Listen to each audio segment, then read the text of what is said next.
archaeology is very much for everyone. There is something very poetic and artistic about archaeology as a discipline.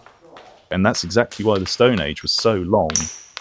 Your emotional connection to the makers and their struggles with their own flint knapping is really special. This particular theory was actually coined the sexy hand axe theory.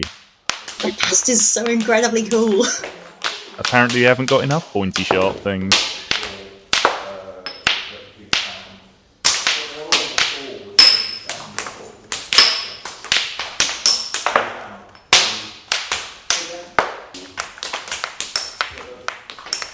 Hello and welcome to episode 3 of Making the Pit Rivers Museum. In this episode, we'll be speaking to Dr. James Dilly from AncientCraft, who has been helping us think about replicas and fakes in the museum from the perspective of a modern maker. James, perhaps you could introduce yourself to our listeners. Hello, well, I'm James. I'm from the company AncientCraft that I set up when I was 16. I have a background in archaeology that I started way back when I was, even in pre-teen years, but then went through a GCSE, A-level archaeology, and did archaeology through to a PhD at Southampton. But I've always been a maker, but with, I suppose, an academic background as well. I'm often asked, are you an academic? Are you an archaeologist? I generally stick more so towards a craftsperson. But for my craft, I work in stone tools and the Stone Age and the Bronze Age, whether it be flint knapping, bronze casting, or all the crafts that are associated with it. And as a company, we work with museums like the Pit Rivers and heritage centres, TV companies, media, books, you name it, a bit of everything. If there's something Stone Age or Bronze Age, we will often be involved somehow. Thanks, James. So I'm Becky Martin, Project Officer on the Making the Museum project here at the Pit, and our listeners might now be familiar with the project researcher Dr. Beth Hodgett, who also joins us today, and who spearheaded the project's collaboration with James. Thanks, Becky. So this conversation evolved out of a workshop which we called Makers and Fakers, how copies, casts, replicas and fakes make museum collections. And this was a workshop which the Making the Museum team hosted at the Pit Rivers in early October 2024.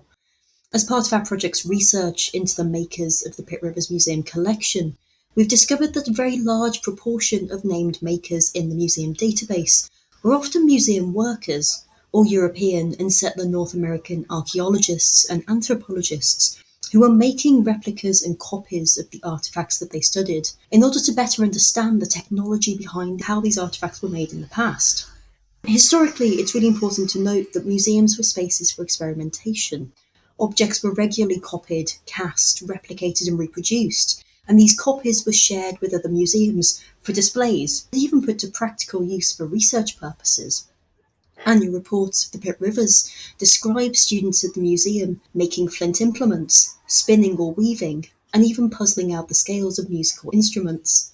There's a now infamous anecdote that involves the censure faced by a museum curator following an incident with a thrown boomerang in the nearby University Park. But in more recent years, replicas have fallen out of favour as museum objects. They're often relegated to storerooms and seen as not being quite as valuable as what we might call authentic artefacts. But what this workshop, Makers and Fakers, really highlighted was not only that replicas are really important objects in museum collections with their own stories to tell about the history of museums, and in particular, they help us think about archaeologists and anthropologists and museum workers as makers in their own right.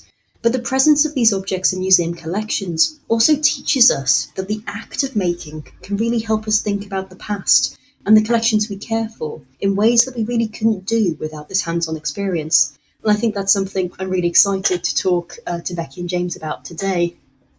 James, as one of the few people practicing flint knapping as a full-time profession in the UK today, could you maybe tell us a bit about how you got into flint knapping and what it means to you to be one of so few a number? Yeah, I guess for my introduction to flint knapping, I, like many young people, and I guess for the age range I'm thinking about is perhaps year 3 or 4, which is important because at the moment prehistory for year 3s and 4s is on the curriculum. I think that's age 7 and 8. And being a young child who enjoyed building things, making things, playing outside in the garden, I guess history has a lot of interesting and exciting components, whether it be battles or mummies, you name it. It's I guess, a topic that has great potential to capture the minds and interests of young people. So that combination of enjoying making things with history, I suppose, naturally pushes a young person like myself towards understanding a craft. And although I've got no archaeologists in the family, my family are pretty practical. And I can distinctly remember watching a flintknapper on television, or on possibly a Time Team episode or similar. And like so many craftspeople, and with a bit of TV magic that usually shortens the sequence, they just made it look so blisteringly easy. The sort of thing any old 10-year-old with some old rock could master within a matter of moments. And I went straight out into the garden to find a piece of flint, which was quite easy because I'm from North Hertfordshire, which is a place that has more flint than you can know what to do with. And we lived on the edge of a town where there is plenty of fields full of flint. So that wasn't a problem. And there was no Hollywood moment, unfortunately, when I found my piece of flint. I hit it a few times and it didn't just happen to fall apart into a nice axe head. It really did not want to play. To say I got some flakes off it would be extremely generous.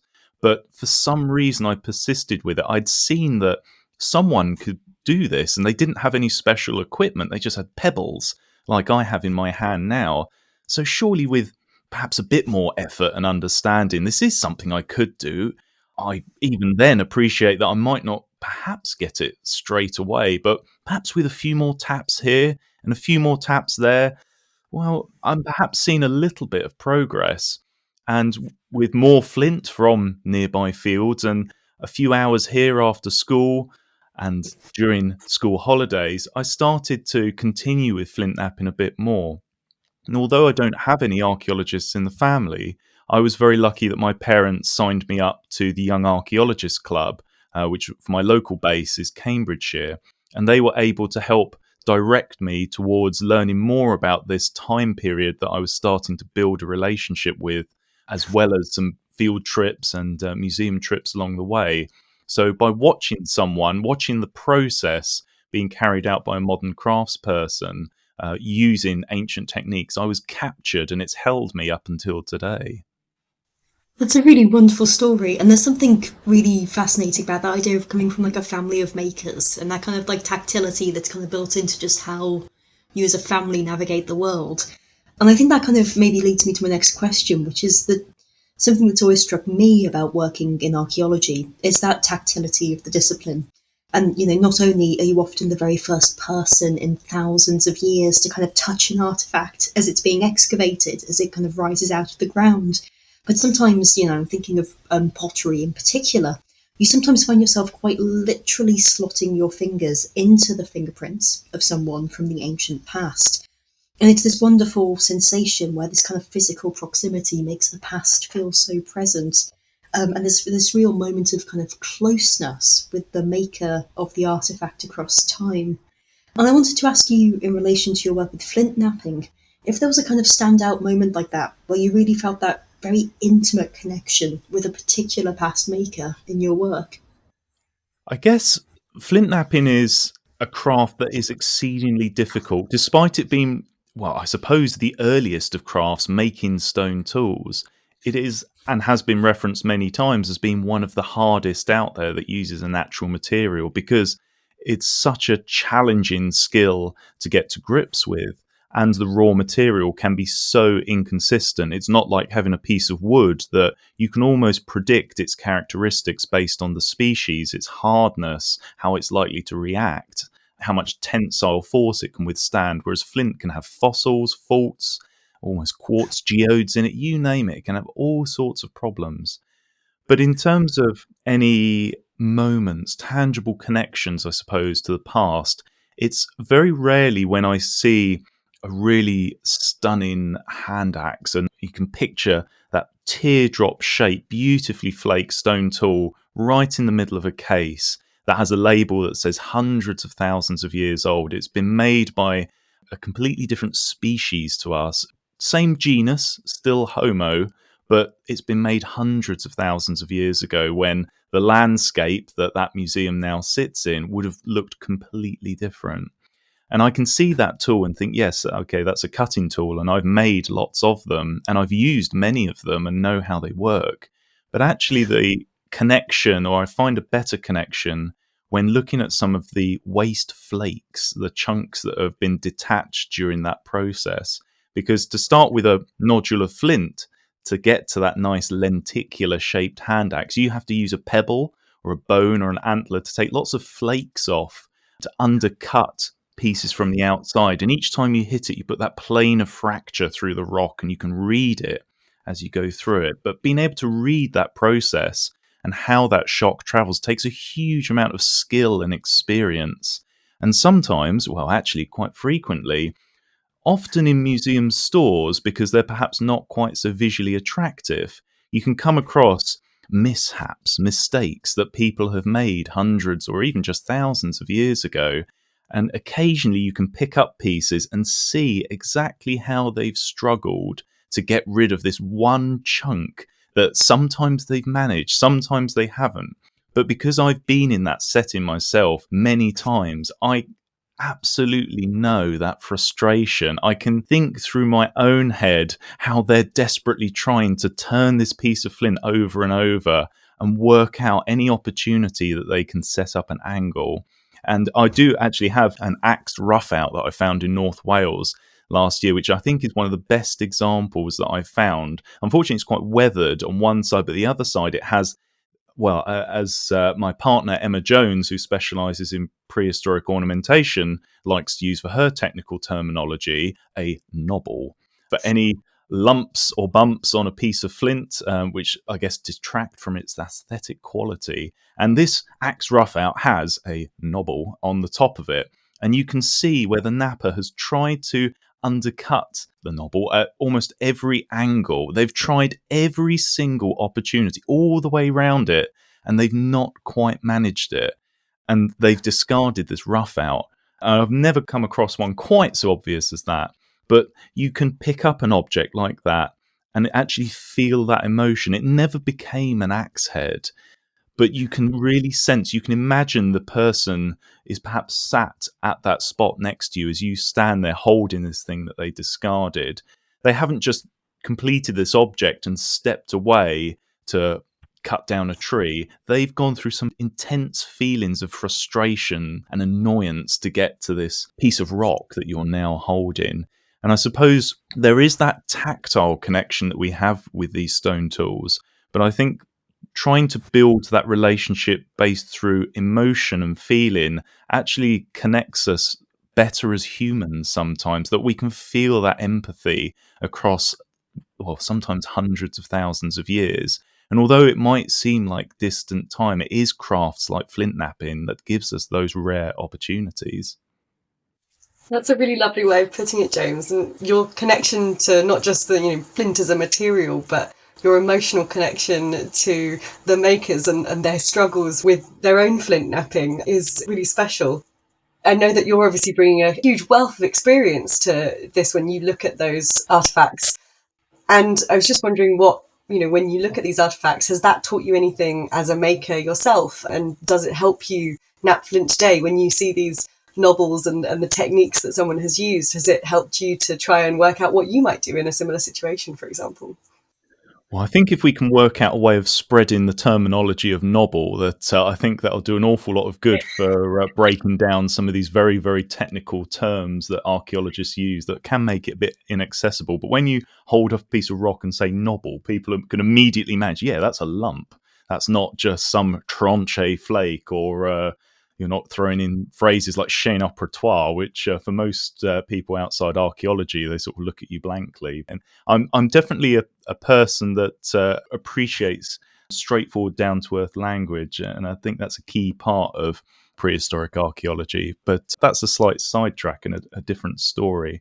I suppose looking at a lot of original material, as I've been lucky enough to do working with museums, my role as a career so far is often based around replicating prehistoric objects as accurately as possible. So being able to handle that material means that in my mind, as I'm making that stone tool, I'm not worrying too much about how to shape it in the sense of, is this accurate?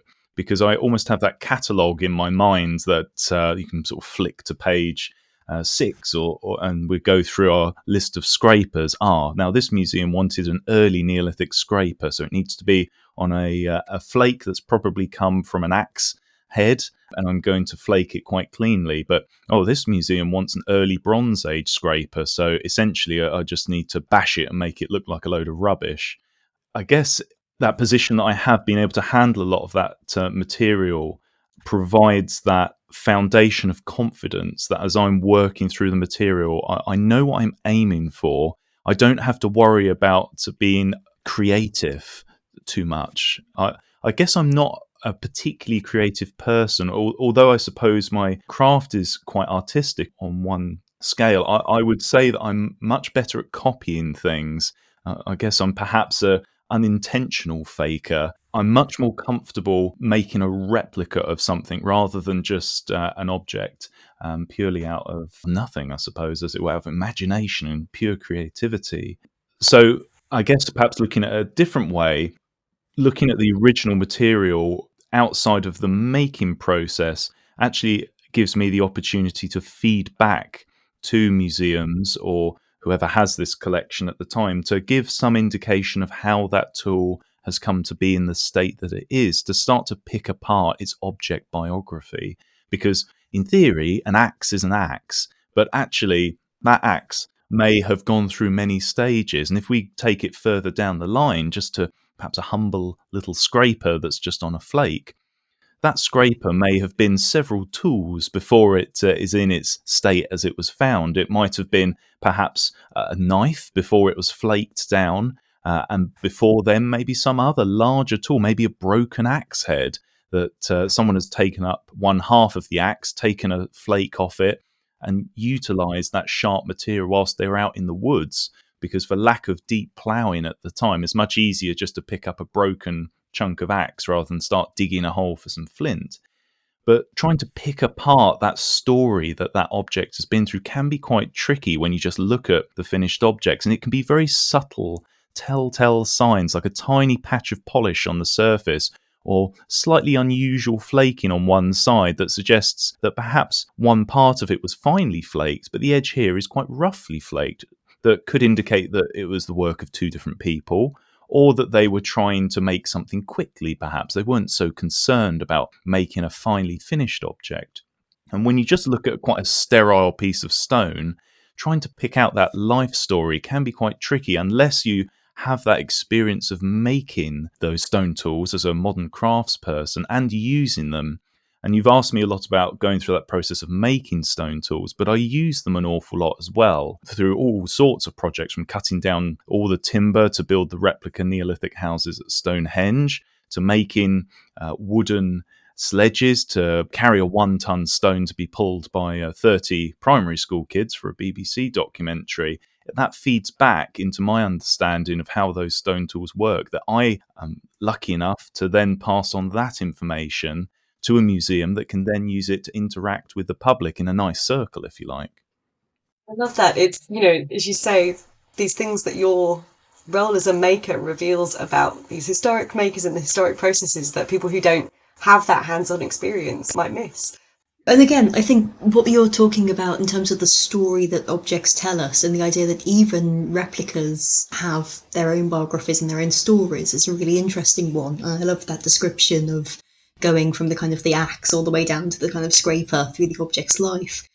I think you probably already touched on some of these queries already, but at the workshop, I handed you a replica hand axe that I keep on my desk at home. And James, you were able to identify this as one that you had actually made, and I didn't know that at the time. I'd been given this as a gift. So clearly, with enough experience, and you have talked a bit about how it's possible to notice these telltale signs of what a specific individual is trying to do.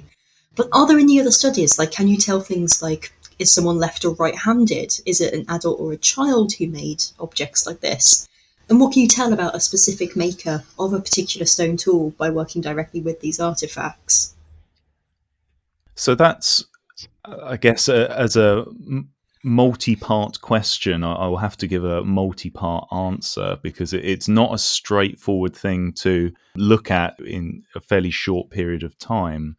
Because I suppose we have to look at the archaeology itself, that you're holding a replica Paleolithic hand axe, and the originals are often hundreds of thousands of years old. And although they might have been dropped and then covered over quite quickly, Paleolithic sites are often represented in sand and gravel quarries, where that archaeology, all those stone tools and bones, have been moved around a huge amount before they've ended up locked in the gravel and discovered by the bucket of a digger or archaeologist.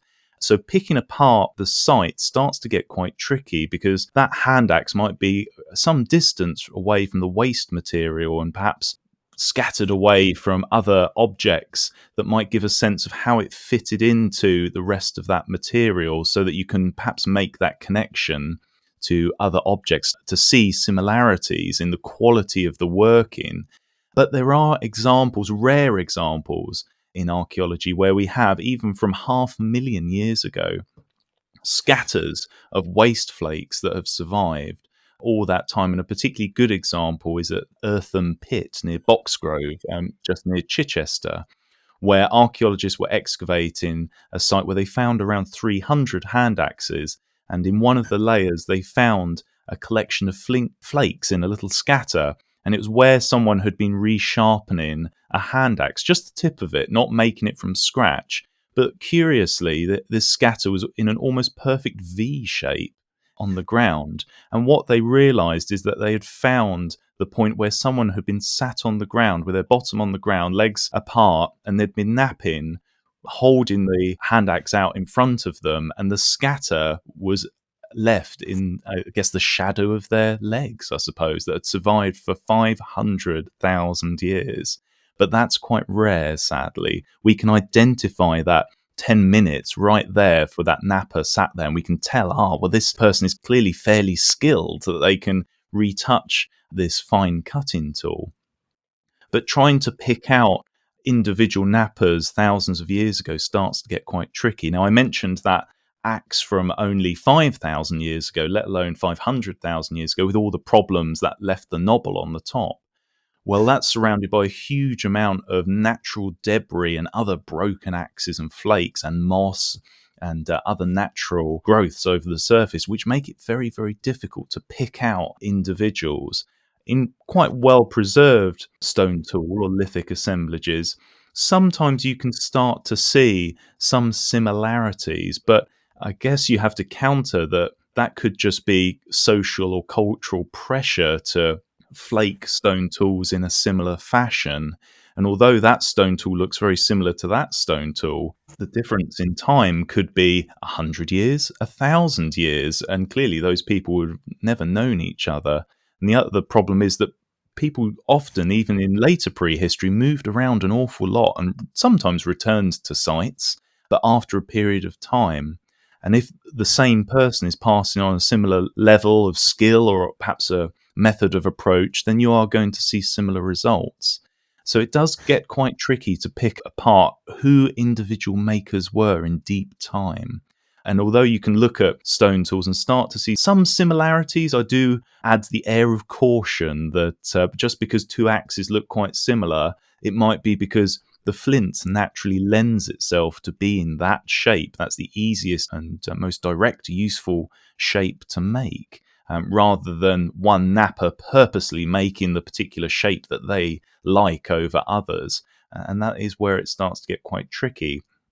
I can recognise some of my own work, I suppose, and I can to some extent start to recognise some of my own work at different levels of experience when I was starting to perhaps struggle with certain areas. And interestingly, I've noticed that when I'm teaching workshops, I actually find that after maybe a couple of days or so, maybe a little longer, of teaching someone to make a hand axe, for example, they can make replica hand axes that look more like the originals than I can. Whereas I struggle to make good replicas, because you have to take away that natural crafting, almost perfection that you're trying to pursue to make it look nice. I have to really desperately try and focus on making a tool rather than a piece of artwork, as that was perhaps the hand axe's original intention. Because for the one that you're holding, that's definitely down the finer end of the scale. But you see many Paleolithic hand axes out there that have probably had 10 minutes work and look pretty ugly, but they were made to cut up and dismember a carcass. They were not made to look particularly nice. They'd be used for half an hour, maybe an hour, and then would just be thrown on the ground. There was no intention for it to stand out, I suppose, that we see more commonly later in prehistory, where we perhaps see the rise of craftspeople. But that doesn't mean that we don't see the odd Paleolithic hand axe that looks either much larger than it perhaps should from a functional point of view, which has given rise to discussions over, is this perhaps the earliest example we see of the craftsperson to purposely make a cutting tool which is too large or too nice than is necessary. And particularly the hand axe from Furs Platt that's on display in the Natural History Museum is about the same length as an adult thigh bone if you're around 6 foot tall. So it's quite long. Trying to use that to do any cutting would be quite challenging. Really, a hand axe should perhaps be about the size of your hand maximum, whereas this is significantly longer. But this led to the suggestion that perhaps some of these hand axes were being produced as a demonstration of reproductive reliability, if that gets it across. But hopefully you, the listener, are now sort of thinking, oh yes, I think I know what you mean. But it will become more obvious perhaps when I tell you that this particular theory was actually coined the sexy hand axe theory. And perhaps you're with me now, dear listener. The suggestion that being able to make an extra large hand axe would be able to demonstrate your tool making prowess as well as other things. Perhaps the earliest evidence of compensating, who knows? There's so much phenomenal richness in the way that you talk about what you can glean from makers in the past and what they might have been trying to imply by making and what they were able to do. And I think something that really struck me in that thread is this idea that obviously when these hand axes kind of sit in museum spaces, there's that kind of reification and that kind of almost performance of this is an object of great value because it sits in the museum space. There's this performative element to like museums and the way that they kind of show objects to us. And at the same time, I think there's also maybe an element of performance in the act of replica making. And that's, I think, what I'd like to ask you about next. Because when we first met, you were in the middle of launching a replica Bronze Age logboat into Stanwix Lakes. And there was this incredibly exciting moment where a whole team of experimental archaeologists, volunteers, and replica makers had all kind of come together for this launch. And notably, pretty much everyone who was directly involved was dressed in period-accurate costumes. And on your social media too, you're often dressing in kind of historic clothing, often from sort of Bronze Age or the Neolithic. And I think this makes me think about the kind of performance of experimental archaeology and replica making. And I'm curious sort of how much is that act of getting into costume about engaging the public and creating something that's really eye-catching for social media and that gets people talking and gets their interest? And how much of it is more of that internal process of trying to understand these lived and embodied experiences of past people and trying to get into that kind of headspace of people who are making things under similar conditions some thousands and thousands of years ago? And as a follow-up, I guess I'm kind of curious as to whether or not you find that when you're working with flint and flint knapping, does being in period clothing or kind of doing it outside versus sort of inside, does that kind of change the way that you actually work in any discernible way? I suppose for me to be in a setting where my mindset is as close as possible to a prehistoric person, I would have to be in often some quite unique settings. But I don't necessarily think the clothing that I'm wearing or the surrounds, because I could sit in perhaps a replica prehistoric building of some kind or next to a standing stone and make a stone axe. But I think the main issue, perhaps, if you were trying to replicate the scene, not from a visual point of view, but from the way that my mind is working at the time, would be very difficult, because I'm making something that I guess, is for a slightly different purpose than it was originally. And I always, particularly when I'm talking through the process of teaching flint knapping, is really try to get across the, I guess, position, the focus of the mind at the time. That for these people, hundreds or even just a few thousands of years ago, were trying to make a tool that they perhaps would then use in the next 5 minutes once it had been finished, or they would then go invest 60 hours into grinding smooth to make a Neolithic axe, or they might be about to walk across to their family unit who are cutting apart a woolly rhinoceros and sort of almost shoulder deep in visceral and other matter, shall we say, without going into it too far. And we today, replicating that process as we were doing on the workshop, are making or trying to learn, get into the heads of these people when I suppose they themselves were not necessarily trying to get into the heads of the people who came before. They were using that process of flint knapping because it was their day-to-day task and activity, whereas it's not today. Our brains are quite different. They have evolved, even perhaps in the recent time, to be better at using smartphones, or certainly not using stone tools. And although we perhaps have echoes of the way that our body has evolved around the process of stone tools, our hands in particular being perhaps the most obvious, that they are the shape that they are because of stone tools. But I suppose the closest that I can get, or anyone can get as me or others as the makers, are perhaps those very, very specific snapshots. Perhaps that, again, going back to that discussion on emotion and feeling, when you work through a piece of flint and you perhaps have a problem, or you're trying to work towards something and you're absolutely fully focused, building up the edges and the platforms, planning ahead like a complicated game of chess. Flint knapping has quite a set fracture mechanic. You can't just hit randomly, and each hit often has to be perfectly accurate as well. So whether it's conscious or subconscious, you're going through a whole set of processes that you're building up towards the finished product. So you have a rough idea of what it might look like in your mind, exactly as people did in prehistory.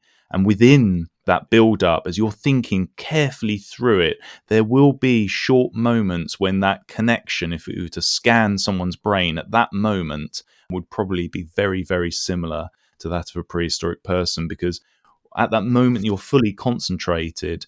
You're not worrying about what you're wearing, whether you're in a modern building or not, whether you're making it to be a replica that's going to go on display or to go out to butcher a woolly rhino or similar. You're there to detach that flake in the way that you wanted to. And perhaps that's one of the few connections that you can achieve these days, unfortunately. Although I feel connection sometimes to these people through that, perhaps recognizing that frustration, I actually feel a great deal of disconnect as well, sadly, because I'm fully accepting that the reason that I'm flint knapping is to provide education and entertainment for museum visitors. I'm not making these tools very often at all to walk across the workshop and start to butcher something. I have a very different process. But I suppose to look at it on the other side of your question, for the reason why it might be useful for engaging with the public to perhaps give it more of a positive view on it, I think both the crafts and processes in archaeology are tied very closely to visual representation that people can engage with, whether it be doom scrolling on social media. These days, people are very driven by what leaps out of them immediately. And again, dear listener, just imagine as you're flicking through your smartphone and seeing a cute animal doing something funny, or someone doing some amazing act in a sports match of some kind. Those things stand out to us. And archaeology has an awful lot to offer that might not be someone scoring a perfect goal or something similar, but there are so many visually striking things that could be someone breaking a rock in an unexpected way, because today we don't see people breaking rocks in such a way, or might be someone taking another rock, but a green rock, and putting it in a fire and this liquid metal comes out. There are so many visual points that can really show how, I guess, intense archaeology can be. And setting the scene for visitors at Stannick Lakes for when we had the boat launch was all about, I suppose, that theatre, building the setting that within the lake space, if you ignore the visitor centre for a moment, it's just a body of water with reeds and animals flying and swimming around exactly as they would have in prehistory. And then after a moment, they see this wooden craft gently gliding across the water with people wearing stinging nettle fibre tunics or leather or other animal skins, using wooden paddles to propel themselves across the water.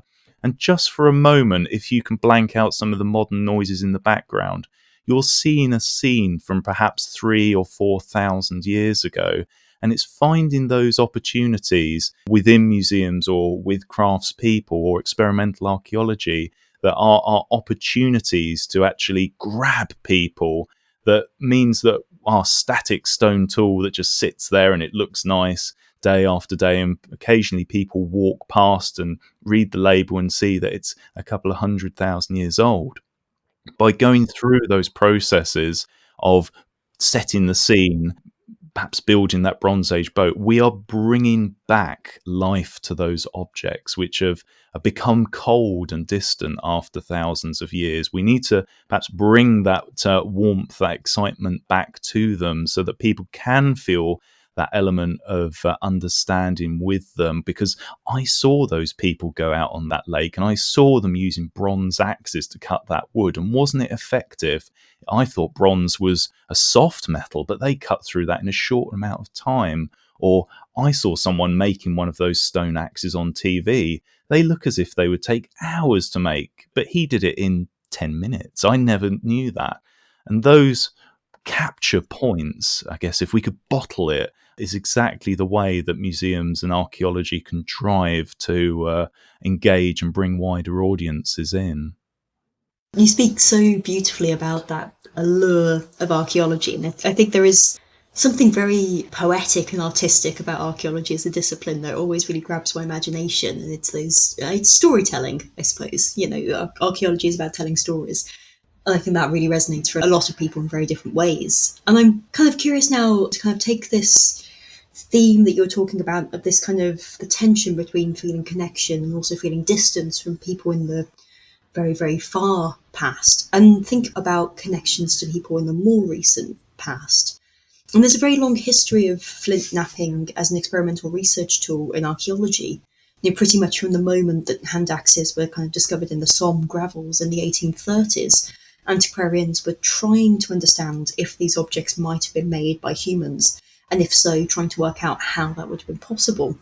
And a lot of these early antiquarians, as I'm sure you know, ended up turning to people who are practicing flint knapping as part of contemporary manufacturing industries, like the gun flint knappers at Brandon. And they were trying to do this in order to understand what might have been possible for early humans to produce. So I'm wondering, James, if perhaps you might reflect a little bit on what it's like to kind of be part of this kind of long line of flint knappers that your practice descends from, and what's kind of changed in our understanding of flint knapping in the last 200 years. So from these kind of very first antiquarian experiments to the kind of present, and how you kind of see that shifting over time. It's a good area to think about and discuss, because, as you said, it comes from a long line of craftspeople and researchers that are trying to look back at a time that we have very little in the way of tangible connection to. And for those people who made those hand axes, and I suppose just to bring in a brief timeline, just so we're all sort of on the same page, that for the earliest hand axes, these butchery tools that were made around 2 million years ago by Homo erectus, and they continued right through until about 300,000 years ago, when Neanderthals moved on to a different tool technology. So we're talking about a very distant time. So for those early antiquarians who are battling with new thinking about the world, that it might not be just a few thousand years old, that actually there is deep time evidence of humans that lived not thousands but hundreds of thousands of years ago. So they had to pioneer that understanding of these people who made and left these objects from that distant time, like the hand axe. So I guess the journey of flint knapping from a modern sense of learning had to start somewhere, and that's quite a natural starting point. How were these objects made? And as time progressed, as we went from the early 19th century and even some 18th century archaeologists and antiquarians, we moved from how these things were made into what these things were made for. So to actually understand how they fitted into the daily lives of these people in the Paleolithic. And that's perhaps where things start to get a bit trickier. But as antiquarianism, just finding and collecting things to put in cabinets, changes into early archaeology to start to look through sites carefully and strip back the soil bit by bit to understand where these objects were found and how they might be connected to each other. There's now that footing, that foundation, that we can start to look at how these objects might have been used. And early experimental archaeology starts to appear at that point. And for examples like Boxgrove that I mentioned earlier near Chichester, that's where we start to see experimentation when archaeologists who have some experience flint knapping start to actually test their tools to replicate that V-shaped scatter. Is that a case of where someone sat down on the ground? Were they kneeling? But that's, I suppose, for quite not behind closed doors, because it was published as a report that you can find online, but that was intended for the, I guess, progression of archaeological understanding. It was not necessarily for anyone else immediately. And there is, I suppose, a bit of a jump between those earliest antiquarians and those archaeologists at the very end of the last century. And in between them, we have our forgers who were making flint tools to fill curiosity cabinets, as I mentioned. But there was perhaps less interest in understanding how those objects were used in that time. It was all about collecting, and with varying levels of information that were kept with them. Does always amuse me when you come across early descriptions of these stone tools, particularly hand axes, when they describe them as being pointed with sharp edges and of a rude size, of the sort of fantastic language and vocabulary that they had back in the day. But once we've perhaps moved into more of archaeological understanding to make these stone tools, then we do start to narrow down, refine the question. Instead of how were these things made, how was this specific type of object used at that site? And now that we move further forward into almost the present day, it becomes even more narrow. How can this particular research question be supported by this very, very narrow piece of experimental archaeology? How does this particular type of axe fit into our understanding of the research question, which might be something like understanding polished Neolithic axes in the British Isles, and that's too open. But it might be, the question might be based on comparing the different stone materials, different lithic materials. So making some replica axes and testing them to destruction to see how they compare.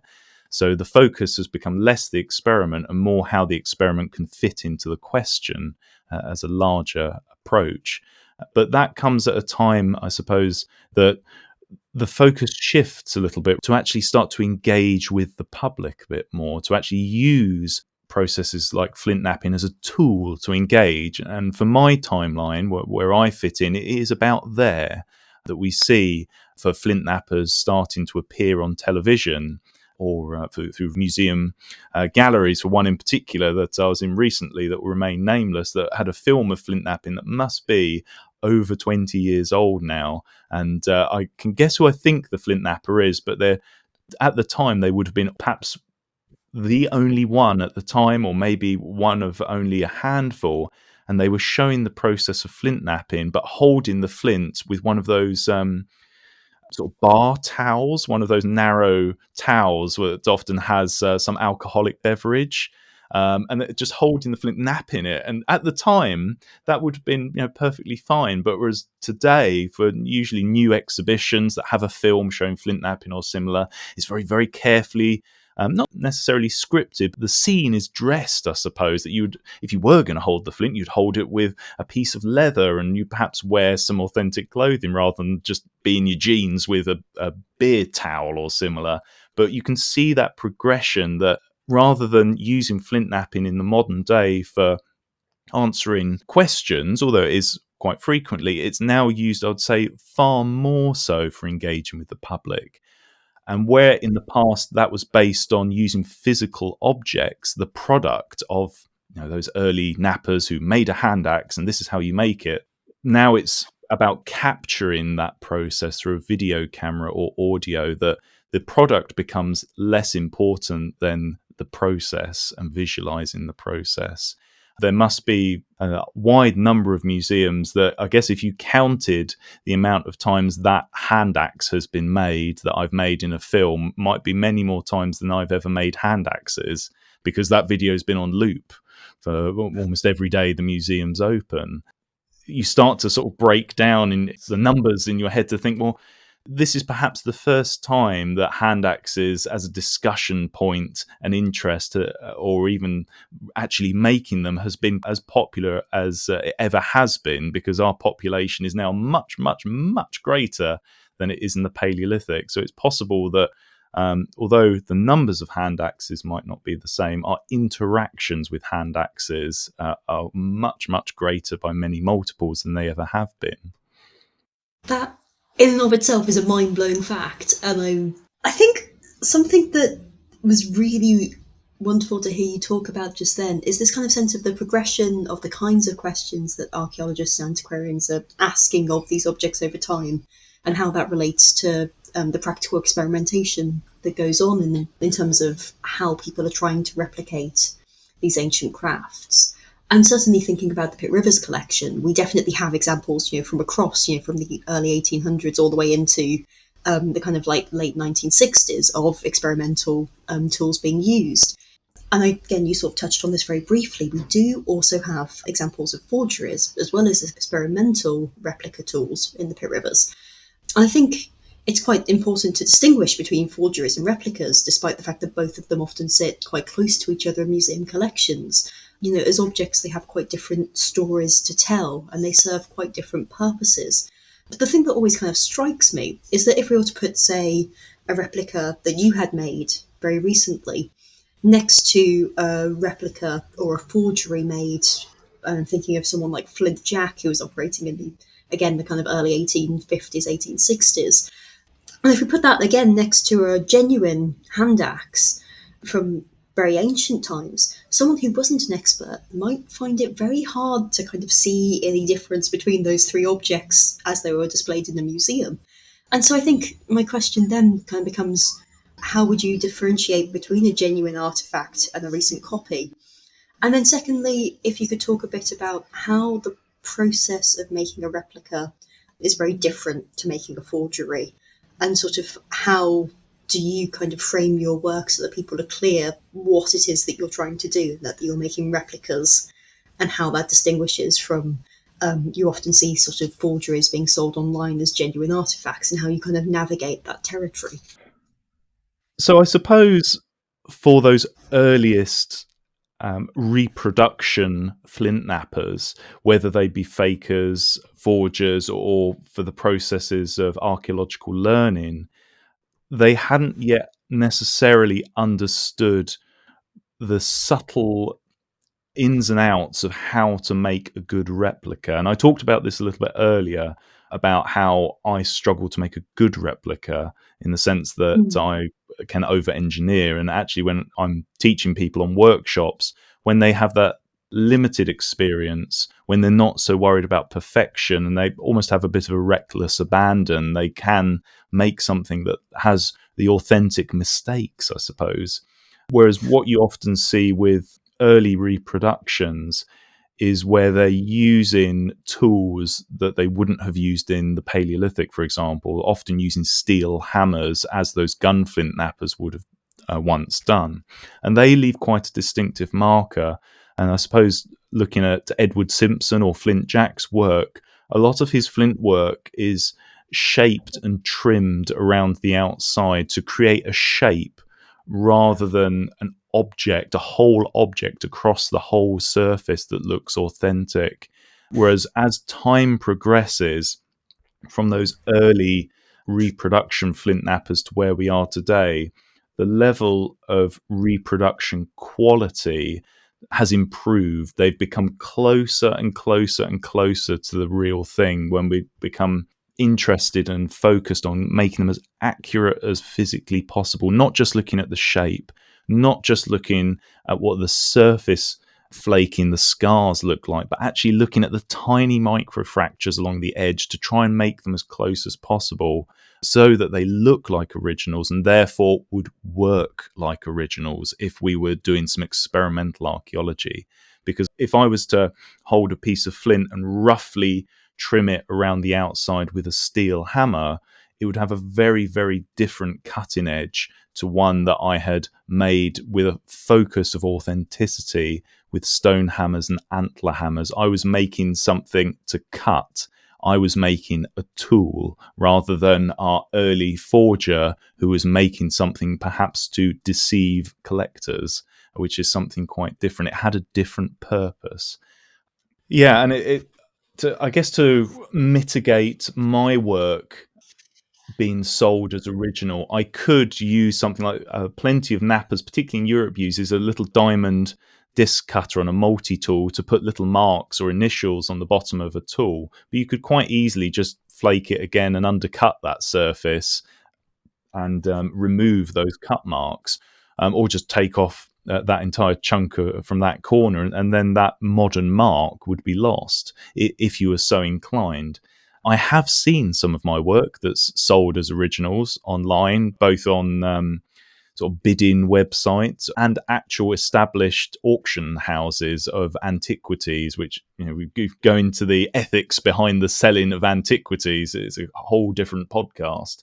But I was drawn to seeing this after being informed that there's possibly some of my work being sold. And yet quite clearly, it wasn't just I recognised that, I actually recognised the particular kind of flint, which was perhaps the really easy opportunity for me to get in touch and say, well, this particular flint comes from this quarry. Here is a picture of me holding flint from this quarry. I'm absolutely certain that this is something I've made at some point. Could you ask the seller if they have any information behind it? But I believe they will have very little. And lo and behold, they had no information and started to look very suspicious, and it was removed. I was almost tempted to ask if it could be confiscated so that I could have it as a sort of example of this was being sold as an original. But I suppose I should take pride in the sense that my work was deemed good enough to fool even these experts at this antiquities auction house. But how to prevent your work being sold as originals is very, very hard. And actually, Victorian and later forgers really struggled with trying to make their work look authentic, because I think there was some realization that although they could get away with trimming the edges to fool many, fresh flint looks and feels like fresh flint. And if you compare it to one that's thousands and thousands of years old, it feels worn. It's got a sort of smooth, glassy, worn texture to it, and it often has some surface patina. So they would try all sorts of things, from abrading the surfaces, putting them in barrels with stones and sand, and putting them in buckets with rusty nails and boiling it in water so that the iron would try and stain the surfaces. All sorts of things they tried. And I suppose someone could do that today. But actually there are telltale signs, and most modern knappers can recognise particular features that give away attempted fakes over actual originals. It's very, very, I would say, almost impossible without, I would imagine, extremely expensive, well-designed equipment that would sandblast and stain, and I would imagine the cost involved would make it completely unviable. But I guess interesting to think about that. In theory, it could be done, but in theory, and I guess it keeps the wolf from the door in that it would be just too expensive to do in the first place. But I would imagine these days, most heritage personnel, unless it is a very unlikely scenario, which can happen, would be able to tell a replica that's been offered up as an original, just particularly for those sharp surfaces rather than anything that's been too polished like an original. I know you also spoke a little bit at the workshop, James, about, you know, seeing your work on display in museums when you've sometimes been commissioned to produce something for a museum, and In some cases, they might be reluctant to put that it's a replica next to it because they want people to have that sort of sense of wonder and, I guess, connection to deep time, even though they are using your work to do that. And obviously there's, whole ethical questions there around accreditation for you as the maker. But given, those difficulties in telling apart for the non-initiated, particularly for the visitor in the museum, telling apart different hand axes by different makers, what do you think the role for replica flint tools is in museums going forwards, and kind of for modern flint knapping more generally in the museum sphere? So I think there's a huge amount of value in flint knapping from a research point of view, because although many universities, for example, that perhaps have a prehistory module, often will have someone in the department that might have had a go at flint knapping a few times and can make some fairly basic stone tools. And perhaps one or two universities have a member of staff that perhaps are a bit more experienced.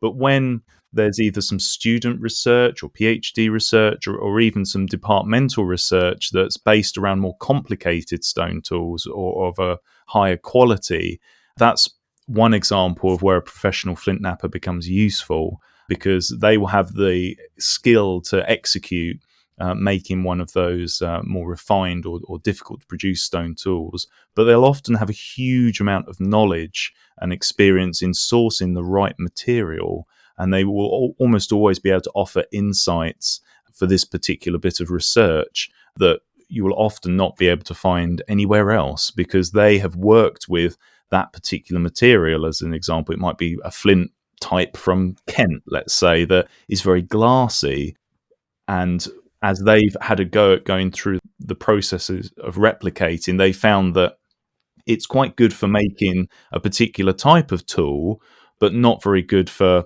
another type of tool because it's a bit too brittle, too glassy. And that's the problem that they were experiencing in prehistory. And we can see that because those tools are breaking in a particular way. Those specific questions and answers might not have been answered in any other way than a very experienced flint knapper being able to go through that process and identify it for themselves and the researchers. But for other uses of modern flint knapping as a flint knapper rather than the actual product, the tools, we'll get onto that in a moment, to work with perhaps undergraduate students, it offers them the opportunity to experience not just flint knapping, but any other crafts you could put in front of them that broadens their mind and thinking to perhaps appreciating these ancient craftspeople in a different way, with more appreciation of their skill, and perhaps can think slightly more laterally about how it might end up in the archaeological record. That, as I've gone back to a couple of times, if you just take a stone axe and put it on a table, there's only so much that you can say about it with even a hint of certainty. But once you start to actually appreciate the process of how it was made and used, then there's an awful lot more that you can say about it with some level of certainty. And that can only come through the process of trying and having a go. And talking about having a go, flint knapping as a process is very, very useful for engaging perhaps members of the public. I'm someone who always tries to promote that archaeology is very much for everyone. Whether you be a researcher who doesn't like to interact with the public, that's absolutely fine. That's totally up to you. You probably do some very good research. I'm someone who likes to interact with the public, whether it be in person or through a screen or similar, because I see things like flint knapping or other crafts as an opportunity, a vehicle to engage, and using terminology and ways of talking about processes that are exciting and interesting, using those mind-bending things about numbers of hand axes being made greater today than they were in the past. It's those nuggets, I suppose, that make people think. And a colleague pointed out to me that prehistory is about making conversation. It's an opportunity to get people talking about their thoughts on the process. And it's very true that trying to find opportunities to get people thinking and talking is particularly key for archaeology. It's, I suppose, naturally a science that can be quite closed if allowed to continue unchecked, but actually really making a push towards making it as open and accessible as possible is particularly key. And it can be something as simple as someone sat there breaking apart a rock. I mean, you wouldn't believe that people these days, with the wonderful technology we have around us that can give us virtual realities and you name it, will quite happily stand there and watch someone breaking a rock. In the same way that people will happily stand there and watch someone chopping wood. And the most mundane of tasks that have been going on for thousands of years just go to show that they can capture people. And that's exactly where I see flint knapping today, is that it is most powerful as an engagement tool in person or virtually. The actual products, the objects, those replicas that you discussed in a case, they are useful alongside originals because sometimes those originals are degraded. They look nothing like they once did. For the people that made them and used them, they would never have seen or imagined that they might have looked like that after thousands of years. So in many cases, it's an opportunity to see the object as it once was, as sharp as it once was, perhaps with a light behind it so you can see how thin and sharp the edges are. Or for a bronze sword or axe, how the bronze blade was fitted into its wooden handle, how much it shines and gleams instead of this sort of green, attractive but green oxidized object that we have in the case alongside it. Reconstructing the past and adding life to that object is not just based around having a replica, it's about showing how that object was made, what it feels like, how heavy it is. And it's only through accurately replicating those objects that you can achieve those sensory objectives that museums have today. 3D printing is wonderful, but there's only just a handful of those sensory opportunities that you can through printing plastic, as it's a completely different object and weight and all the other features that make stone tools wonderful. I think that's a really cool way to kind of finish off, and I will ask you one last question, kind of bringing together those two elements about, objects in museum cases, but also archaeology as a tool for engaging people and having people look more closely at these objects and think and feel and, get excited about archaeology. So I guess if there were one thing, imagining there's somebody standing in front of a museum case, which has got some hand axes or some scrapers, some daggers in it, maybe they're not very well explained. Maybe it's in a case like it would be in the pit with a lot of other objects all at the same time. What would you want that person standing in front of that case to know or to be thinking about? What would that prompt be for them? Oh, which to pick? Oh, you've given me a tough one. Out of all the questions so far, perhaps the shortest question is perhaps the trickiest, because there are so many punchy grab points that I've sort of had to think about over the years. But okay, I suppose if we've got our hand axe as one, I think I might go for two, but we've got our hand axe as our cutting tool. I'll go back to what I said earlier, that you see this lovely teardrop shaped thing flaked all the way around. And I'll often ask members of the public at events, how long do you think it would take me to make one of these? And you'll get hands going up and people saying hours, days, weeks. And it gives me the opportunity to say something like, well, I hope you brought your camping equipment because you'll be here for the duration. Or we'll say something witty like, and that's exactly why the Stone Age was so long. But no, actually, for most hand axes, they were produced in less than 10 minutes, sometimes just over 10, 15 minutes or so, but usually not much longer. Some of them were just minutes.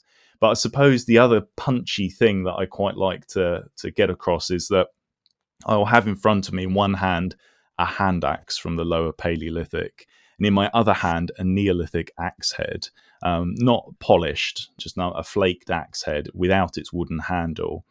And I can hold these two objects that look pretty similar, made in exactly the same way. And we'll say in my right hand, the Paleolithic hand axe comes from pretty much the start of our timeline, at the start of the Stone Age. And the other, the Neolithic axe head, comes from the end of the Stone Age. We are closer to that Neolithic axe head than that Neolithic axe head is to the Paleolithic axe head by perhaps 100 times.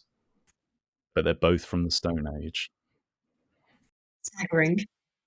Those are some very good bits of wisdom. Yeah, that's two really good points, I think, there to finish on. So I guess all that remains is for us to say thank you for joining us. Genuinely, James, it's been such a delight working with you, both for the workshop and for this, and we really, really appreciate it.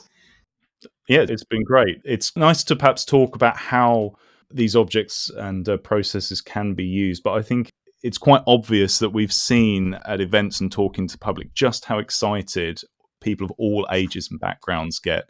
And certainly throughout Boat Build Project, the engagement we had from people from all sorts of backgrounds and from all around the world just shows that archaeology and prehistory can connect with everyone. I mean, I know I'm hooked already. And on that last wonderful sentiment, we'll finish there. A massive thank you again to you, James, and also to you, our listeners, for joining us as we lift the veil on behind-the-scenes research at the Pitt Rivers Museum. Those of you who have tuned in before might remember that we have a somewhat sporadic posting schedule, all part of the excitement here at the museum, dictated in part by when we collaborate with exciting researchers and practitioners like James.